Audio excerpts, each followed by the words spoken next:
Saya Samsudin Alimsyah, mari kita bicarakan demokrasi.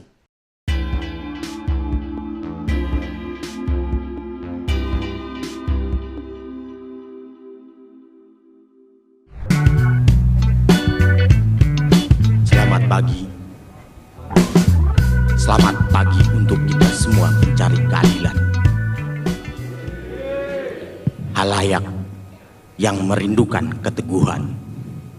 Orang-orang yang berdiri di atas nilai dan keadilan.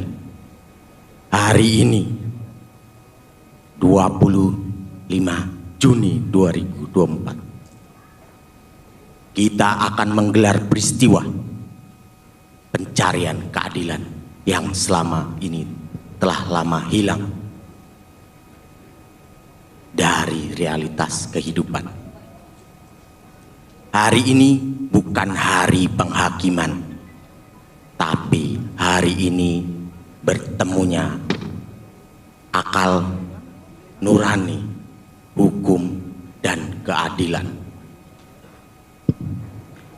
Begitu banyak kerakusan, kesewenang-wenangan, aniaya, dan ketidakberpihakan kepada yang lemah terus dipertontonkan. Jika perencanaan atas penistaan-penistaan rakyat ini terus berlanjut, kepada siapa rakyat Indonesia akan mengadu? Hari ini rakyat telah memutuskan untuk menggugat kepada pengadilan yang lebih berpihak kepada keadilan, berpihak kepada yang lemah. Demokrasi memandatkan bahwa kekuasaan tertinggi ada di tangan rakyat. Maka hari ini kita kembalikan kekuasaan itu kepada yang semestinya. Selamat datang di Mahkamah Rakyat Luar Biasa.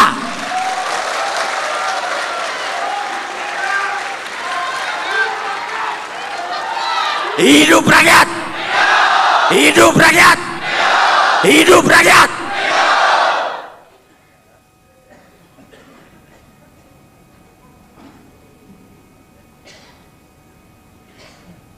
Kami, Diki Rafiki dan Teddy Septadi, Panitera Mahkamah Rakyat Luar Biasa.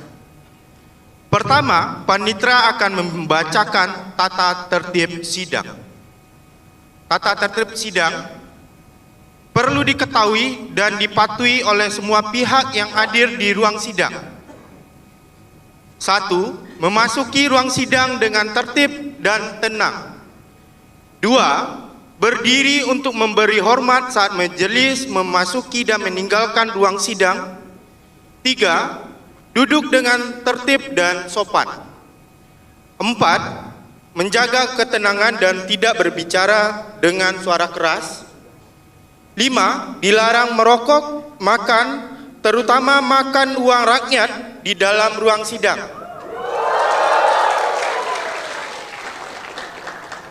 6. Dilarang membuat kegaduhan atau mengganggunya jalan persidangan.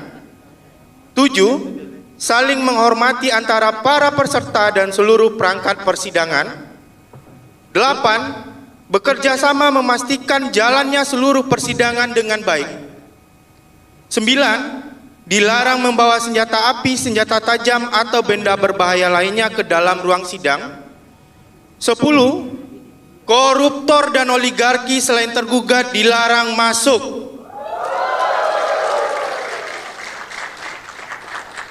Ada petugas sidang yang nanti akan melihatkan tersebut.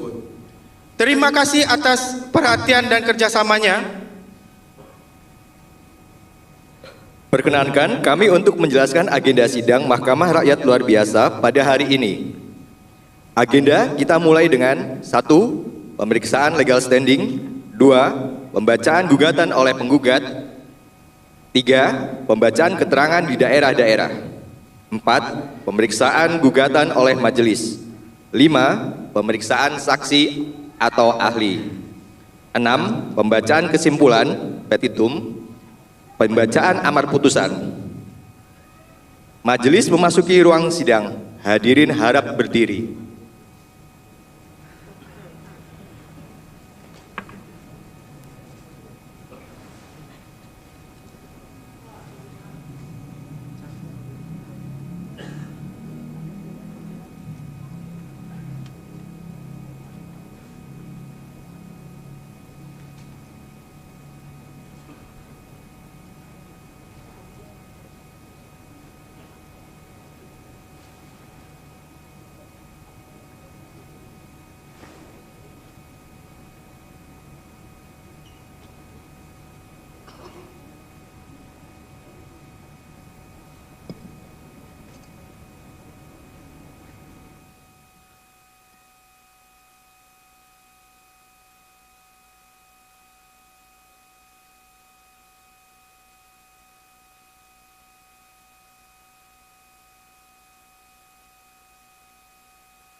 Seorang aktivis yang bergerak di bidang hak asasi manusia dan demokrasi, terutama pada 3 fokus: anti korupsi, Anita Wahid dari White Institute adalah seorang aktivis yang bergerak di bidang hak asasi manusia dan demokrasi, terutama pada 3 fokus: anti korupsi, toleransi beragama, dan ekosistem informasi digital.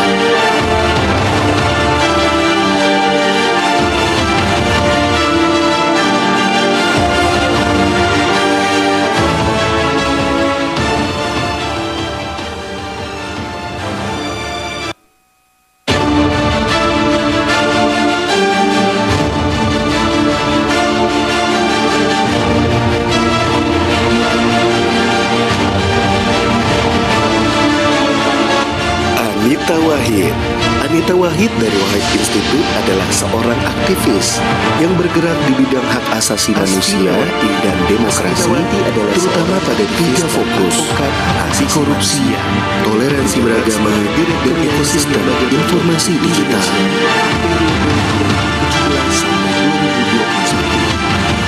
Menjabat sebagai Direktur Lembaga Bantuan Hukum Jakarta untuk periode 2006 sampai 2009.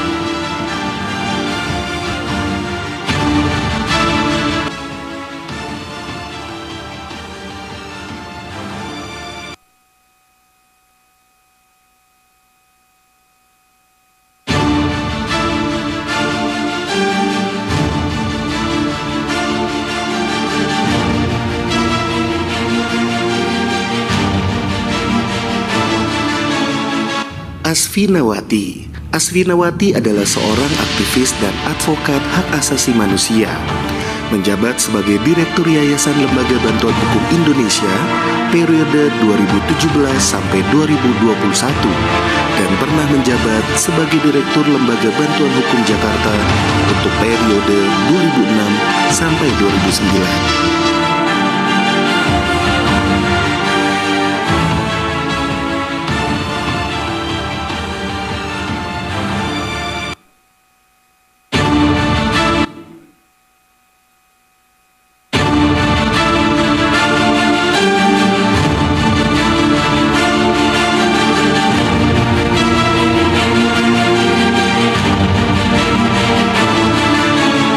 Ambrosius S. Klagilin, aktivis Yayasan Pusaka Bentala Rakyat atau Pusaka yang berfokus mengadvokasi hak-hak masyarakat adat, utamanya yang berhadapan dengan investasi di Papua.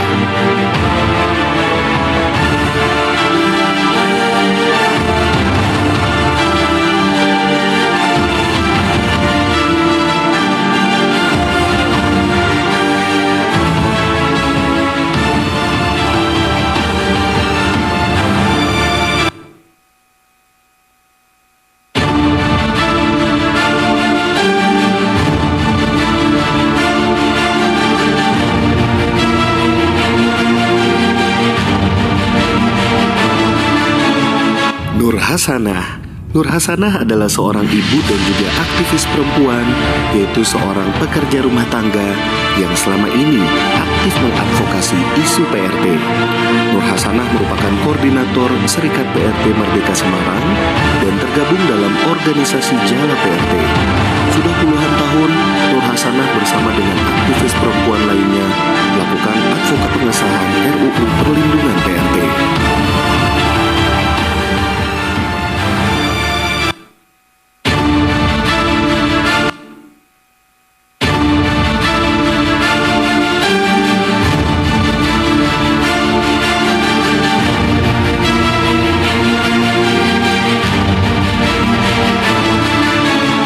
Sasmito, seorang jurnalis telaten yang memiliki perhatian khusus untuk isu HAM, demokrasi, dan pers.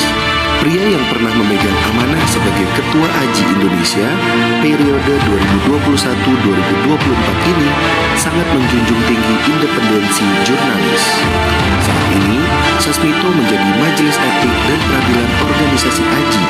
Selama puluhan tahun, Sasmito aktif memperjuangkan kebebasan berekspresi, kemerdekaan pers, profesionalisme jurnalis, dan kesejahteraan jurnalis.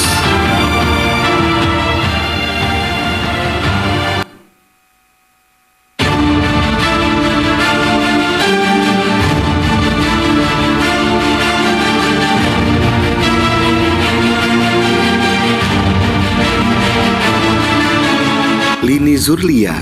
Lini adalah aktivis HAM yang fokus pada isu keberagaman identitas gender dan orientasi seksual. Dan saat ini, dirinya menjadi manajer advokasi di ASEAN Sogi Caucus.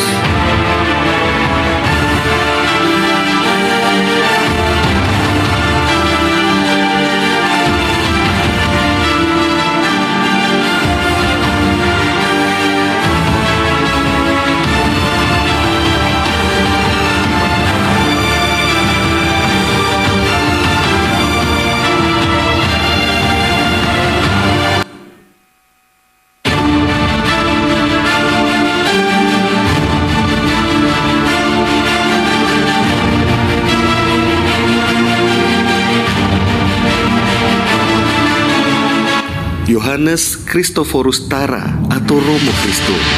Romo Kristo adalah seorang pemuka agama Katolik yang memiliki keberpihakan pada lingkungan dan banyak mendampingi masyarakat dalam advokasi melawan perusahaan tambang. Keberpihakan terhadap lingkungan tersebut dapat dilihat dari banyaknya upaya yang dilakukan untuk melestarikan lingkungan, di tengah adanya beberapa tokoh agama lain yang justru mempunyai ambisi untuk menjadi pemain tambang.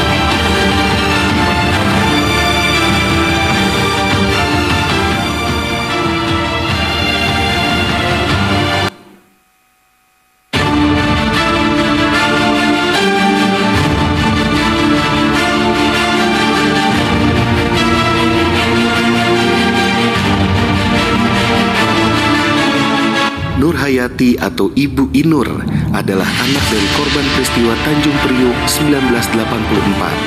Pada tahun 2004, Nur Hayati bersama Ikatan Keluarga Korban Tanjung Priok atau IKAPRI dan Kontras aktif dalam upaya advokasi penuntasan peristiwa pelanggaran HAM berat Tanjung Priok.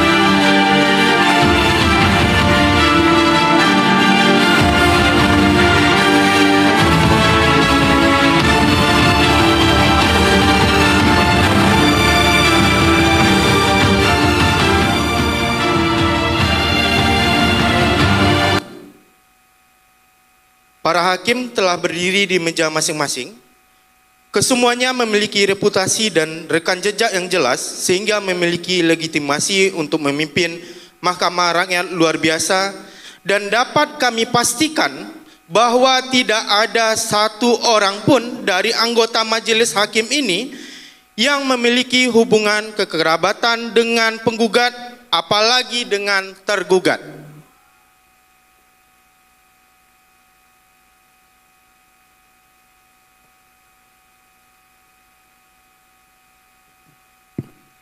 Hadirin dipersilahkan duduk.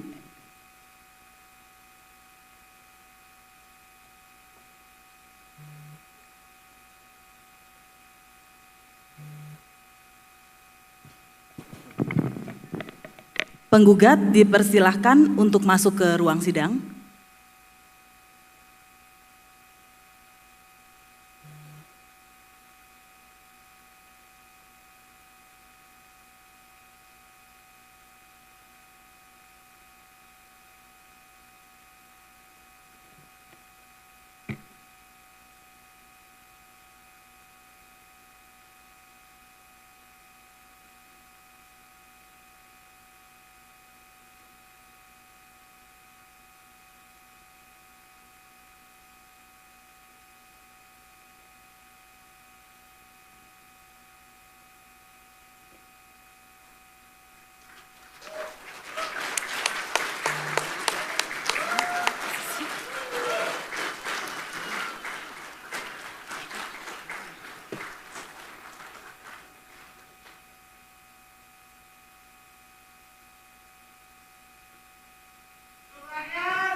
Ya, penggugat telah hadir seluruhnya. Ya, kami ucapkan terima kasih kepada penggugat yang dengan penuh keteguhan telah membawa seluruh daya upayanya hingga hadir pada Mahkamah Rakyat luar biasa ini. Kami tahu bukan perkara mudah untuk membungkus luka dan kemarahan dan derita para penggugat dalam sebuah gugatan hukum. Sebelum kita memulai sidang, kami melihat ada barisan bangku yang kosong di bagian depan.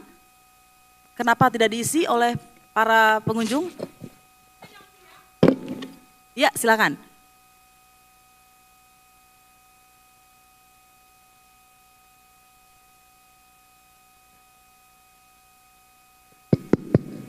Izin yang mulia, izin tambang, maksud saya izin menjawab.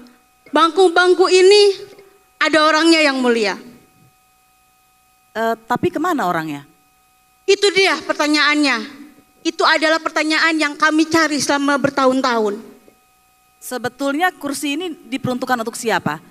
Kursi ini adalah kursi yang seharusnya milik mereka yang mulia.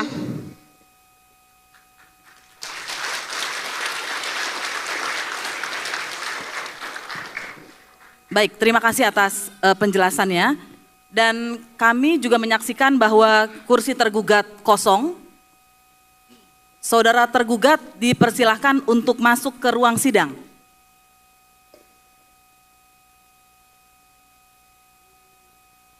Saudara tergugat, sekali lagi kami panggil untuk masuk ke ruang sidang.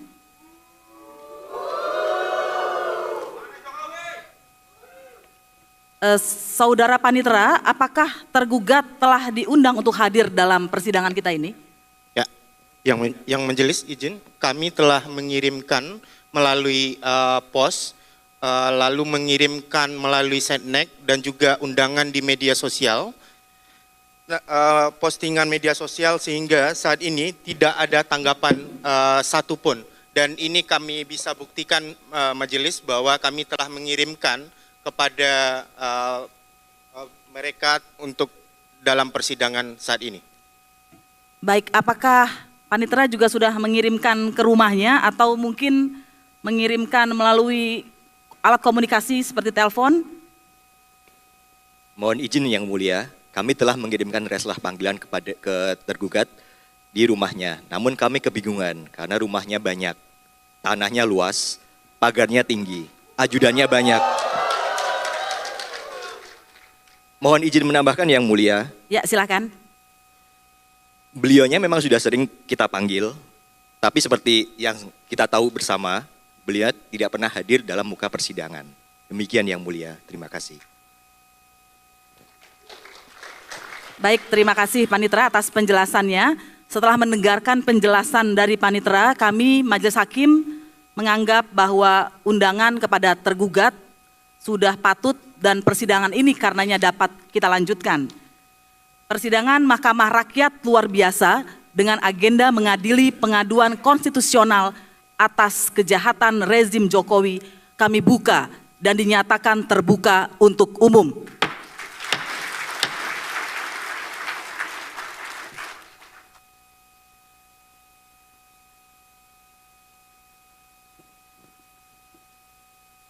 Baik, kita akan memulai pemeriksaan legal standing para penggugat.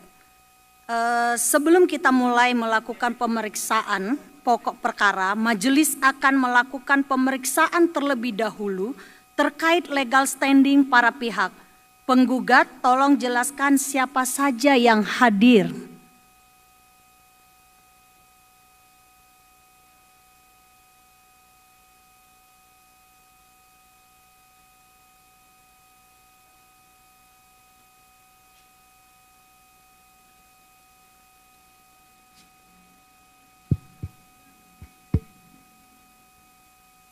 Siap majelis, izinkan saya untuk memperkenalkan diri. Nama Bambang Sutikno dari Jaringan Masyarakat Peduli Pegunungan Kendeng Kabupaten Pati, Jawa Tengah. Izinkan kami untuk mewakili saudara-saudara kami, para petani yang terampas ruang hidupnya. Namun sebelum kami menyampaikan itu semua, izinkan kami berdoa dengan doa Nusantara.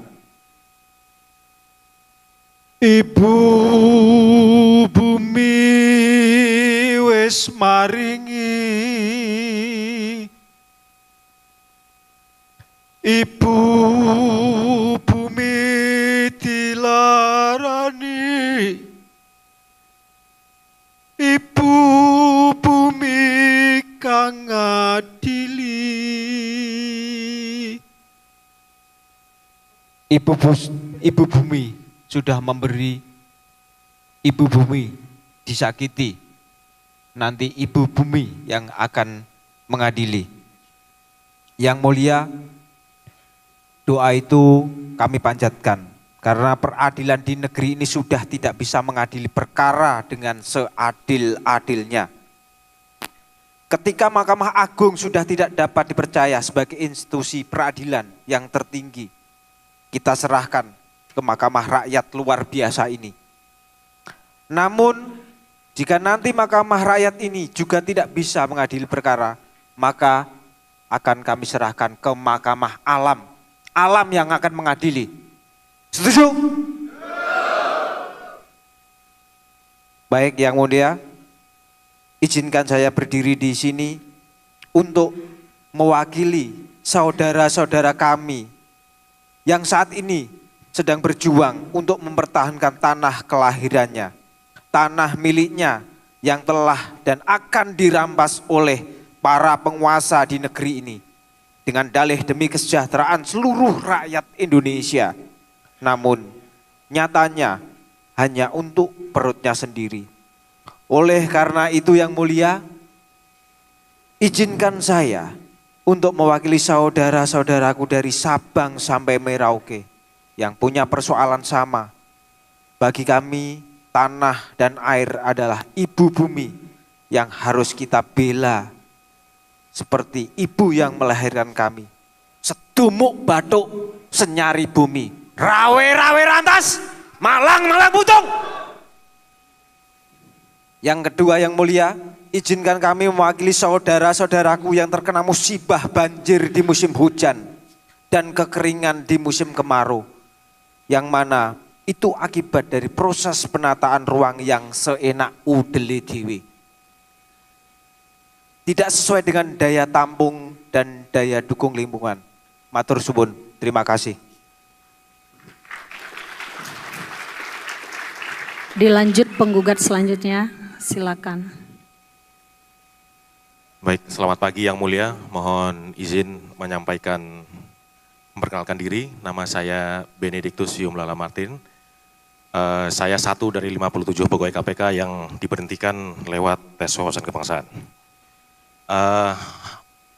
Untuk menggambarkan gugatan saya yang mulia majelis, ada 4 poin paling tidak yang ingin saya sampaikan. Yang pertama, terima kasih karena kami sudah diterima di sini. Karena jujur saja kami sudah mencoba banyak sekali pintu, kami sudah ke lembaga-lembaga negara yang lain untuk mencoba menyampaikan apa yang kami alami, tapi tampaknya semua pintu tertutup. Yang mulia majelis, berdasarkan LAHP Ombudsman, sudah jelas dinyatakan bahwa proses yang kami alami merupakan maladministrasi. Paling tidak ada 3 pelanggaran maladministrasi yang dilakukan oleh KPK dan lembaga-lembaga lain yang terlibat. Tentu dalam hal ini bisa kami sebut sebagai negara. Komnas HAM bahkan menyebutkan ada 9 poin pelanggaran hak asasi manusia yang juga terjadi dalam tes wawasan kebangsaan. Di antaranya stigmatisasi, tindakan terselubung, bahkan penyingkiran. Poin yang kedua yang mulia, apa yang terjadi pada kami tentu saja merupakan bagian tidak terpisahkan dari tidak berpihaknya negara kepada pemberantasan korupsi dan penegakan hukum. Selain pemecatan kami, tentu saja pengubahan Undang-Undang KPK dan alih status pegawai KPK menjadi ASN. Akibatnya jelas indeks persepsi korupsi Indonesia kembali lagi ke 10 tahun ke belakang, ke tahun 2014 ketika tergugat pertama kali memimpin. Kembali ke 34. Akibat lain yang lebih parah menurut kami yang mulia, semua ini adalah bentuk pelanggaran terhadap terjadinya state capture corruption. Kenapa kami bilang seperti itu? Karena ketika tepat setelah Undang-Undang KPK diubah, maka seperti yang disampaikan oleh rekan kami Pak Bambang, pemerintah mulai saenak uteli dewe, saenak perutnya sendiri, membuat kebijakan-kebijakan lain, undang-undang lain yang merugikan masyarakat seperti Undang-Undang CK, Undang-Undang Minerba, dan peraturan-peraturan lain selain undang-undang. Poin yang ketiga yang mulia majelis, izinkan kami menyampaikan bahwa tergugat negara tampak memang sudah mulai melindungi koruptor. Tergambar dari hukuman yang diterima oleh koruptor sekarang dikurangi, remisi yang begitu mudah mereka peroleh, bahkan kalau kami boleh jujur yang mulia majelis, ancaman-ancaman fisik yang diberikan kepada para pelapor korupsi. Yang mulia izinkan saya menyampaikan satu kasus sahabat kami, namanya Paulus Iwan Budi. Sehari sebelum almarhum diperiksa sebagai saksi tindak pidana korupsi di Polda Jawa Tengah, saudara kami Paulus Iwan Budi dibunuh dengan keji. Jangankan pelakunya yang mulia majelis, sampai saat ini kepalanya saja belum ditemukan. Itu merupakan gambaran betapa negara ini sangat abai terhadap tindak pidana korupsi, justru melindungi pelaku korupsi, bukannya melindungi siapa yang berani membongkar korupsi itu. Yang terakhir yang mulia majelis, korupsi adalah kejahatan multidimensi yang selalu ada menyertai kejahatan-kejahatan lain seperti yang dialami oleh rekan-rekan penggugat. Kesejahteraan buruh, penyingkiran masyarakat adat, perampasan lahan, selalu ada korupsi yang menyertai. Oleh karena itu yang mulia majelis, karena saat ini korupsi sudah dianggap bukan kejahatan luar biasa, maka kami ingin menggugat agar tindak pidana korupsi tetap dijadikan sebagai tindak pidana luar biasa, bukan tindak pidana semenjana seperti sekarang. Demikian yang majelis, dengan ini kami menggugat para tergugat karena telah menghidupkan kembali praktik korupsi, kolusi, dan nepotisme di Indonesia. Karena para tergugat memilih untuk membunuh dan mencerai warga yang berani mengungkap kasus-kasus korupsi, dan yang terakhir karena telah secara terang melanggengkan praktik state capture corruption. Demikian, terima kasih. Silakan penggugat selanjutnya, nanti bergiliran sampai ke penggugat selanjutnya. Ya. Assalamualaikum warahmatullahi wabarakatuh. Ya. Mahkamah Rakyat yang luar biasa, yang kami hormati acara pada hari ini, kawan-kawan semua, hadirin, para petani semuanya yang sudah datang. Izinkan perkenalkan, nama saya Bu Neneng. Saya adalah warga Kampung Cibitung, Desa Sukamulya, Kecamatan Rumpin, Kabupaten Bogor. Hari ini saya akan menyuarakan kasus kami yang sudah kami alami selama 18 tahun. 2007 pengklaiman tanah rakyat kami yang seluas 1.000 hektar yang ada di wilayah desa kami seluas 1.000 hektar. Tanah ini adalah tanah hak milik, bukan tanah negara. Tapi kenapa mereka mengakui tanpa sepengetahuan masyarakat di sana? Itu diklaim oleh orang-orang yang berbaju loreng, kawan-kawan semua. Untuk itu kami mohon ke Majelis Hakim, kami bukan tidak berjuang. Kami semua sudah kami lakukan. Bahkan 2007 tanggal 20 Januari kami melakukan aksi di tempat. Bahkan mereka si loreng itu menghantam kami, mengintimidasi, menembak dan kekerasan. Kami sebagai warga Indonesia saat ini belum bisa merasakan sepenuhnya apa arti kemerdekaan itu. Untuk itu hari ini terima kasih saya mewakili Desa Sukamulya diundang ke sini. Semoga perjuangan langkah kami ini ada kemenangan bagi kami merasakan seutuhnya kemerdekaan yang seharusnya dirasakan oleh bangsa kami. Langkah kami yang sudah kami lalui semua sudah kami datangi. Yang terakhir beberapa kali kami di KSP, tapi tidak ada jawaban apapun. Untuk itu hari ini juga kami menyuarakan pada kasus seluruh kawan-kawan kami yang bertentangan dengan tanah hak milik. Hari ini kami tetap ikut memperjuangkan kawan-kawan semua. Karena kalau tanah dirampas, semua kami merasa sedih, merasa kami terganggu, pendidikan kami, rumah kami, bahkan psikis kami semua sangat kami rasakan. Mungkin itu yang mulia, terima kasih. Assalamualaikum warahmatullahi wabarakatuh. Hidup rakyat Indonesia, hidup petani, hidup buruh, hidup mahasiswa.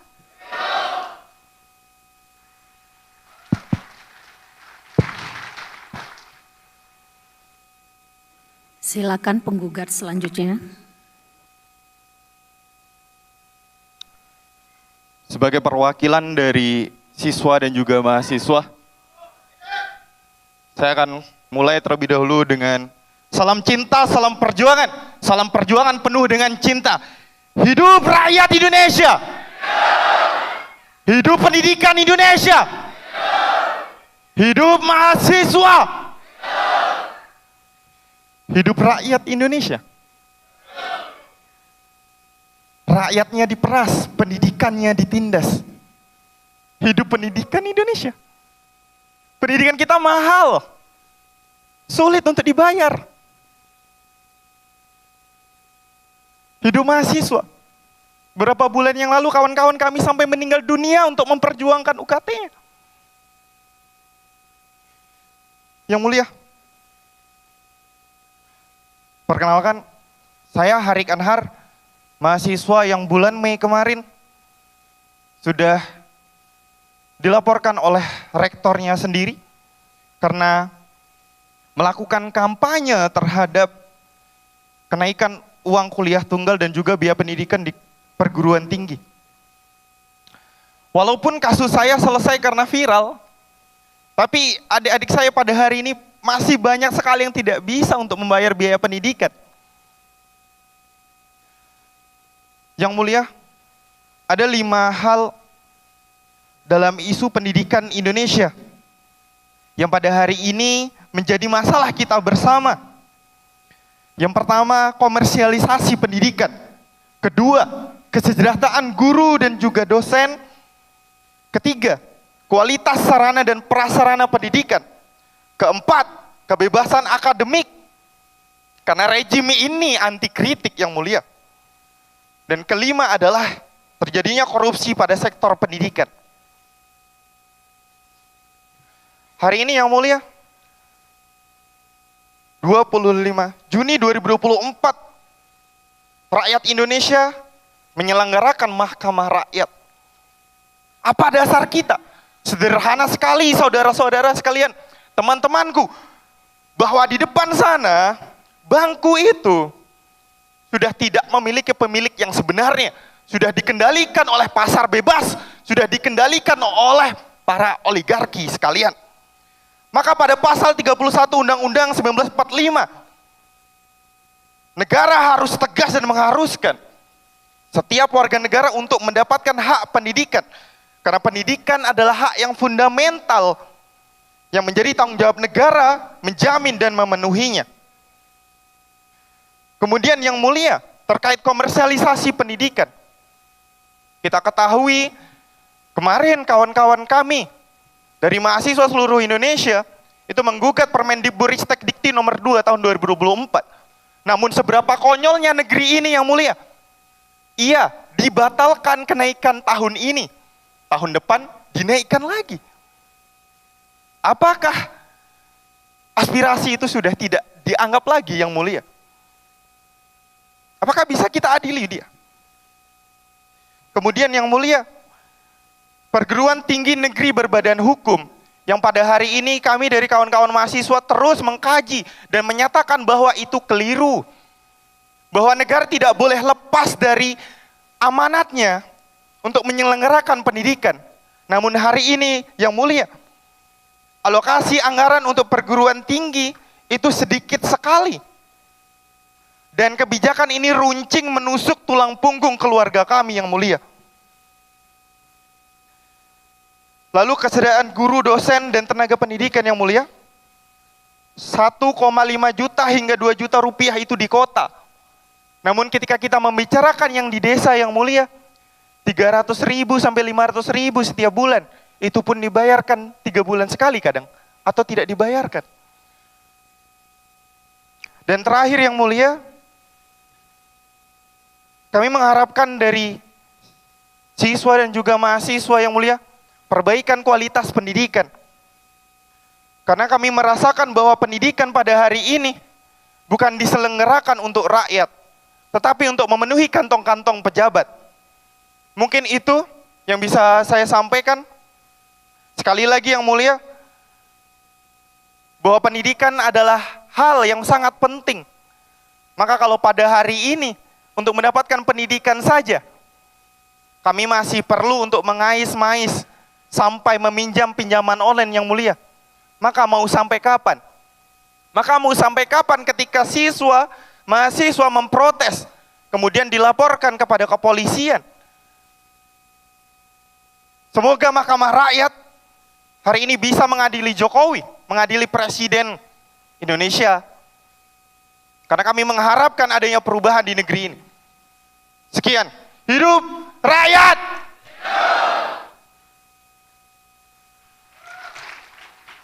Silakan penggugat selanjutnya. Salam dan selamat pagi untuk Majelis Hakim Pengampu. Salam juga untuk rakyat sekalian. Maksud saya berdiri di sini adalah untuk menuntut hak saya sebagai warga negara. Perkenalkan, nama saya adalah Muhammad Turullah Tahiro. Berdirinya saya di sini adalah untuk berperan menjadi penggugat dalam hal kejahatan kemanusiaan dan impunitas yang dilakukan oleh tergugat. Saya sendiri adalah salah satu keluarga korban dari kejahatan yang dilakukan oleh tergugat. Saya adalah salah satu keluarga korban dari kejahatan kemanusiaan dan impunitas. Ibu saya bernama Aminatun Najariah. Beliau adalah korban dari peristiwa Tanjung Priuk 1984. Bahwa dalam pelanggaran tersebut sejatinya telah ada pengadilannya. Wahai majelis pengampu, perlu diketahui bahwa pengadilan yang telah dilaksanakan tidaklah memenuhi unsur keadilan. Karena pada dasarnya semua pelaku yang telah diadili dibebaskan begitu saja. Kami para korban tidak mendapatkan hak yang semestinya. Perlu diketahui lagi bahwa kejahatan kemanusiaan dan keimpunitas tidak hanya terjadi pada peristiwa Tanjung Priuk. Terdapat juga pelanggaran-pelanggaran yang lain yang akan saya berikan daftarnya. Peristiwa 1965, 1966, penembakan misterius, peristiwa Talang Sari, peristiwa Rumah Gedung, dan Satis di Aceh, penghilangan orang secara paksa, kerusuhan Mei 1998, peristiwa Trisakti, Semanggi 1 dan Semanggi 2, peristiwa pembunuhan Dukun Santet, peristiwa Simpang KA di Aceh, peristiwa Wasior di Papua, peristiwa Wamena di Papua, peristiwa Jambo Kepo di Aceh, peristiwa Baner Meriah, peristiwa tragedi Timur Timur, peristiwa Abe Pura, peristiwa Paniai, kasus pembunuhan Said Tolib Munir Said Tolib, dan banyak sekali kejahatan-kejahatan kemanusiaan yang tidak bisa saya sebutkan. Wahai Majelis Hakim Pengampu, hal ini mereka semua belum mendapatkan keadilan karena selama ini tergugat telah melakukan praktik impunitas. Bahkan dalam pemerintahan tergugat selama ini, tergugat banyak sekali mengangkat pejabat-pejabat yang terindikasi sebagai pelanggar HAM berat. Padahal dalam kampanyenya, tergugat berjanji kepada kami bahwa dia akan menyuntaskan kasus-kasus pelanggar HAM berat. Wahai Majelis Hakim terhormat, sebenarnya kami merasa dihianati oleh tergugat.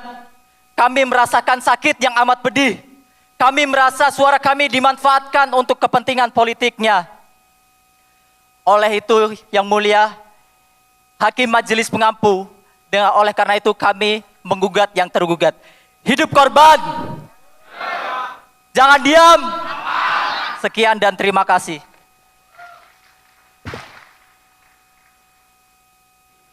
Penggugat selanjutnya. Terima kasih yang mulia dan selamat pagi kepada hadirin peserta sidang hari ini. Izinkan saya memperkenalkan diri. Nama saya adalah Kanzabina. Saya seorang transgender perempuan. Hari ini dalam persidangan Mahkamah Rakyat luar biasa, saya mewakili ribuan kawan-kawan transpuan dan teman-teman LGBTIQ yang sampai hari ini hidupnya dirisak, kehormatan, harkat, martabatnya sebagai orang manusia dilucuti, diperkosa oleh negara melalui ragam kebijakan yang diproduksi oleh pemerintahan Jokowi saat ini. Saya hari ini berada di sini hanya berbekal keberanian dan solidaritas bersama penggugat yang lainnya, karena hanya itu yang kami miliki saat ini sebagai warga negara. Tidak ada lagi hak pendidikan untuk kami, tidak ada lagi hak bekerja untuk kami, bahkan sekedar untuk hak hidup dan bekerja sebagaimana mestinya warga negara tidak kami dapatkan. Maka dari itu yang mulia Majelis Hakim yang terhormat, bahwa besar harapan saya pada persidangan hari ini untuk mengadili para tergugat sebagaimana memastikan mereka mewujudkan, memastikan dan mengedepankan tanggung jawabnya sebagai pemerintah untuk melaksanakan pemenuhan hak asasi manusia warganya. Tentu saya juga di sini mewakili ribuan korban persekusi, diskriminasi, kriminalisasi yang tidak hanya dialami oleh kelompok LGBT. Saya di sini berdiri bersama kawan-kawan Papua. Saya di sini berdiri bersama teman-teman penghayat. Saya di sini berdiri bersama keluarga korban pelanggaran HAM masa lalu.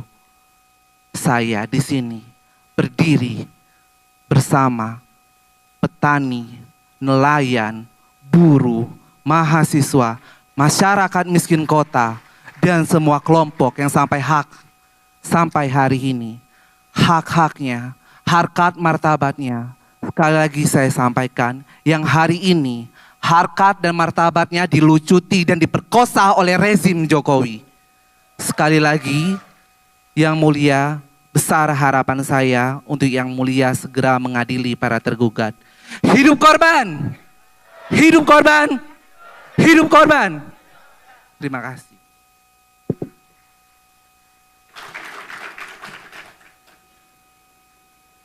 Penggugat selanjutnya.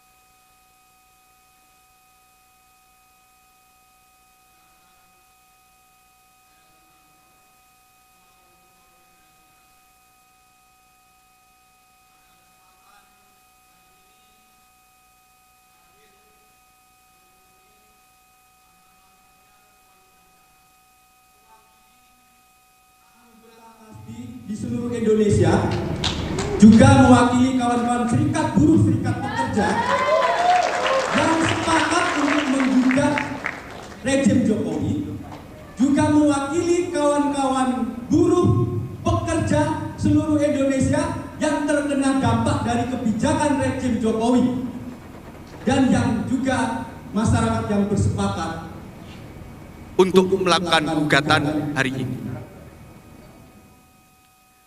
Izinkan saya mewakili kawan-kawan buruh untuk menyampaikan pokok gugatan.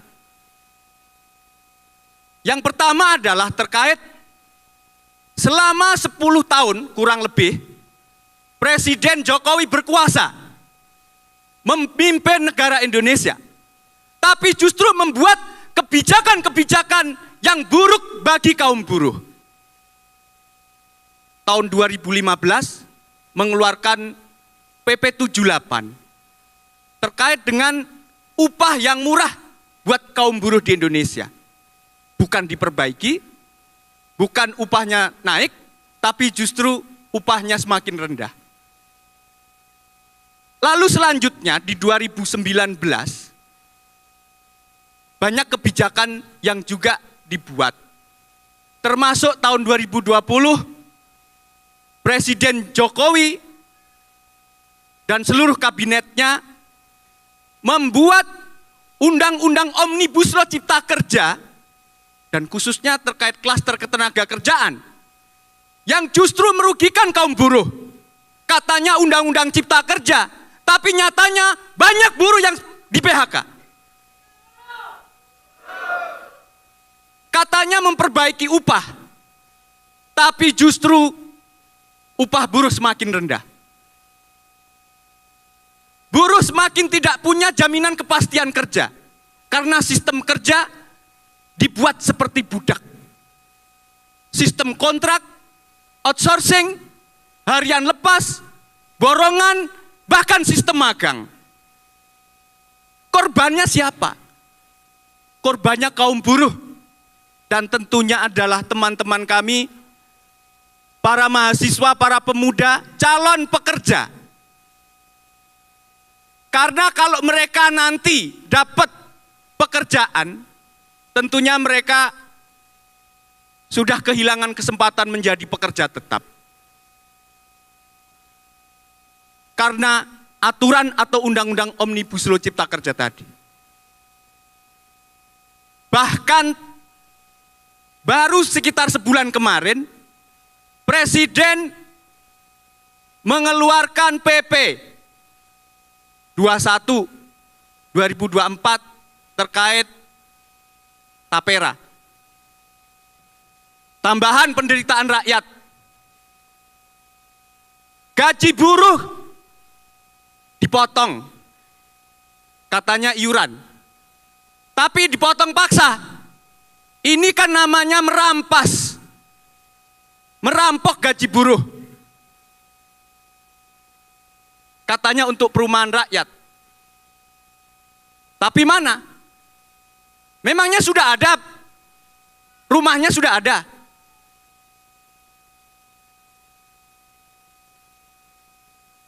Gak bisa dibiarkan. Ini hanya akal-akalan. Seperti halnya Omnibus Law yang katanya untuk menyejahterakan rakyat, tapi nyatanya hanya memberikan karpet merah bagi para pemilik modal, bagi oligarki. Kami kaum buruh memohon kepada majelis hakim agar rejim Jokowi diadili dan diberikan sanksi seberat-beratnya agar di kemudian hari tidak terulang pemimpin-pemimpin yang zalim, yang hanya pencitraan belaka, agar tidak terulang kembali. Itu saja dari kami kaum buruh. Majelis hakim, jika diizinkan, karena tadi tidak ada menyanyikan lagu Darah Juang. Jika diperbolehkan, jika diizinkan, para pengunjung, para peserta sidang, kita menyanyikan lagu Darah Juang. Jika diizinkan, Majelis Hakim. Iya, silakan. Hadirin, kawan-kawan buruh dan rakyat yang lain, silakan berdiri. Mari kita menyanyikan lagu Darah Juang. Kepalkan tangan kita. Semua menyanyikan. Karena negara kita yang kaya raya sudah dirampas oleh rejim oligarki, rejim Jokowi. Di sini negeri kami, tempat padi terhampar, samudranya kaya raya, tanah kami subur Tuhan. Di negeri permai ini, berjuta rakyat bersimbah luka, anak buruh tak sekolah, pemuda desa tak kerja. Mereka dirampas haknya, tergusur dan lapar. Bunda relakan darah juang kami untuk membebaskan rakyat. Mereka dirampas haknya, tergusur dan lapar.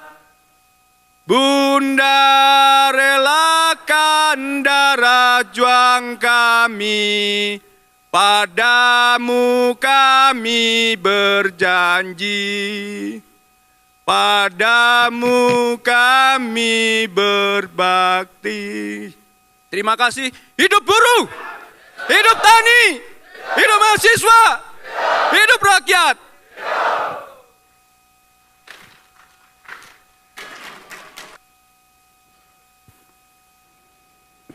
Kami persilakan penggugat selanjutnya.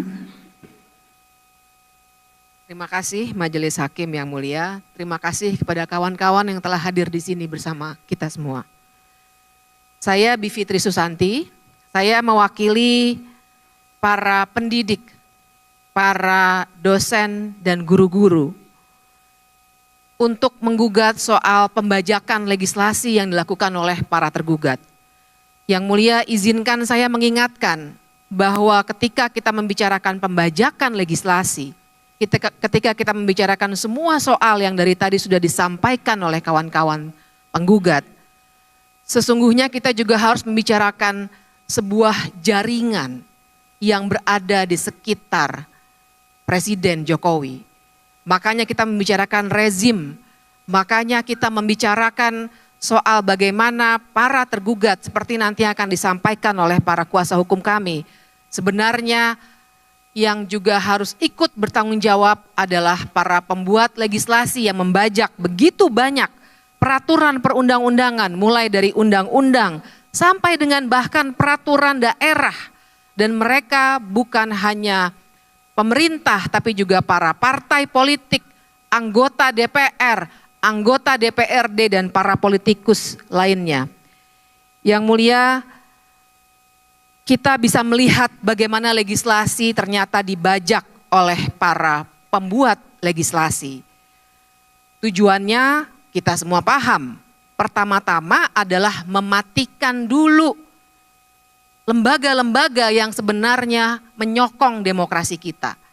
Itu yang sering kita sebut, yang mulia, autocratic legalism. Karena seakan-akan hal-hal yang berguna bagi demokrasi tapi dimatikan, tapi karena dibentuk dalam bentuk undang-undang, maka seakan-akan kita dikecohkan.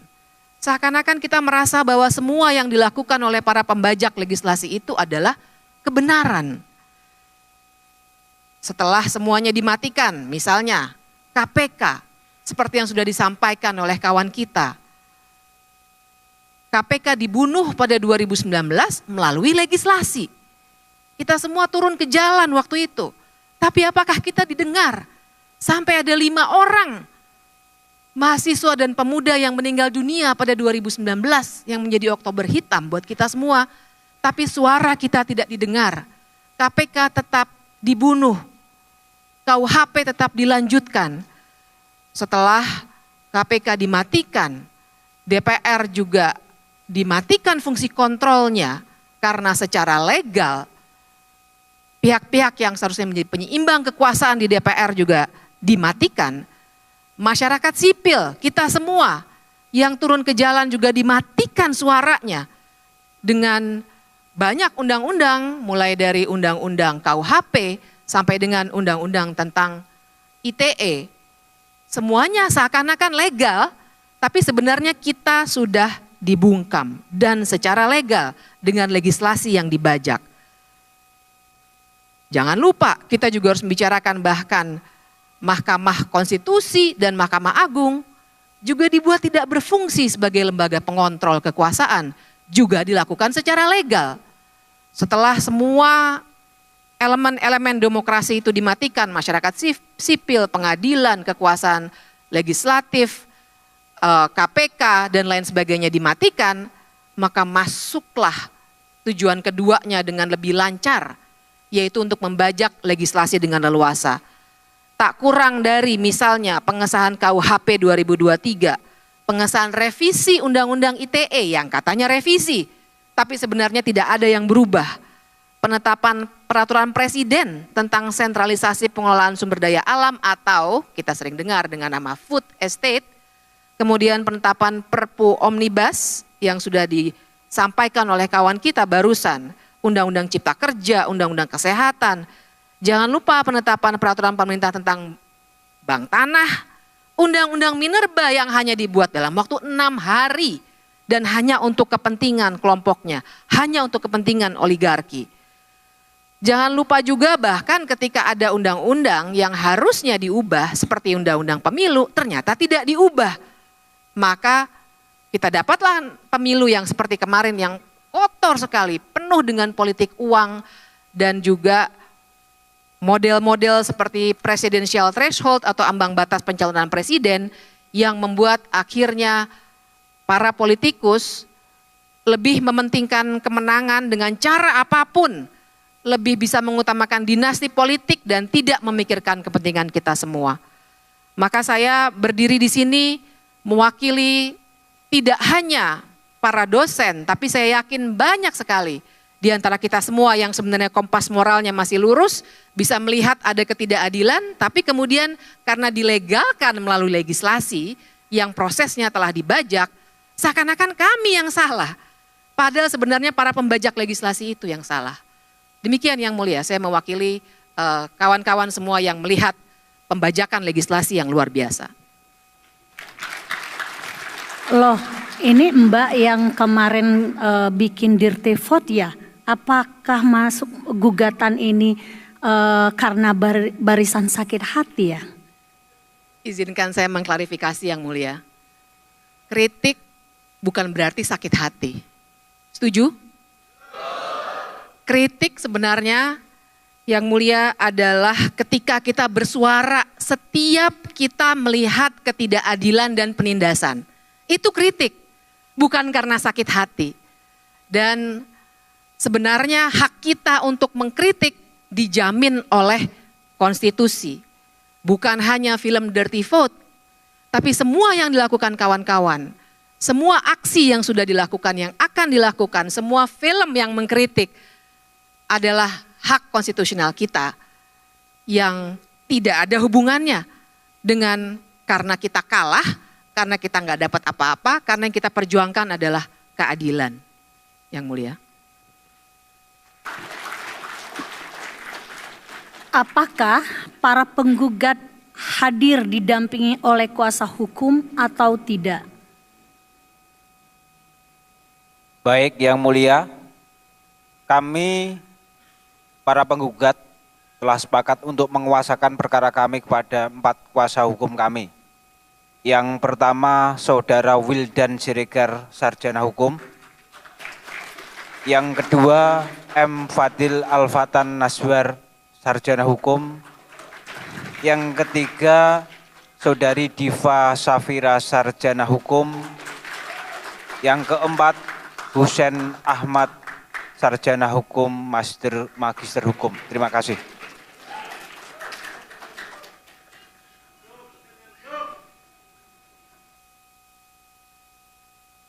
Tolong kuasa hukumnya diberikan bangku untuk duduk di samping penggugat.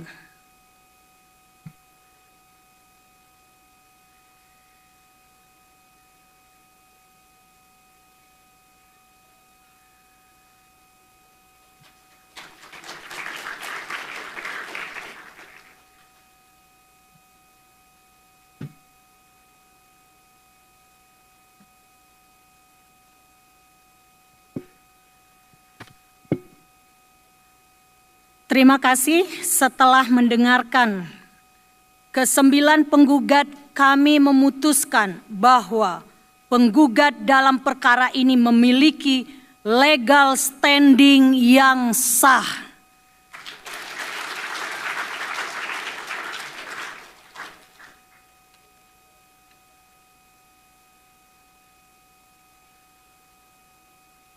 Baik. Selanjutnya kita akan masuk pemeriksaan pokok perkara. Kuasa hukum penggugat dipersilakan menjelaskan pokok-pokok gugatannya. Tapi sebelumnya kuasa hukum dipersilakan untuk memberikan dokumen gugatan yang dimaksud.